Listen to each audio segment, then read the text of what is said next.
आज कोल्हापूरमध्ये काँग्रेसच्या नेत्यांनी कार्यकर्त्यांनी टोल संदर्भात आंदोलन केलेलं आहे.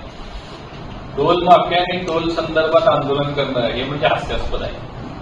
कोल्हापूरवर टोल लादण्याचं काम खरं कुणी केलंय त्यांना माहिती आहे, कोल्हापूरकरांना माहिती आहे.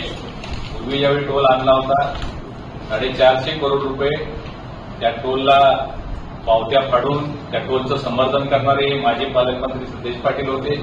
हे सगळ्या कोल्हापूरकरांना माहिती आहे. आमदार खासदार मंत्र्यांना टोल नसतो तरी सुद्धा त्या पावत्या फाडून कोल्हापूरकरांना दाखवून दिलं की मी मंत्री आहे, मी काही करू शकतो आणि तुम्हाला टोल द्यावं लागेल. हे सुद्धा त्यांनी त्यावेळी ठणकावून कोल्हापूरकरांना सांगितलं होतं आणि स्वर्गीय एन डी पाटील साहेबांनी त्यांना सूर्याजी पिसाळ अशी उपमा त्यावेळी दिलेली होती. हे सगळं कोल्हापूरकरांना माहिती असताना आज जे टोलचं आंदोलन त्यांनी केलेलं आहे हे म्हणजे राजकीय स्टंट आणि एक इव्हेंट त्यांनी केलेला आहे येणाऱ्या विधानसभेच्या निवडणुकीच्या पार्श्वभूमीवर.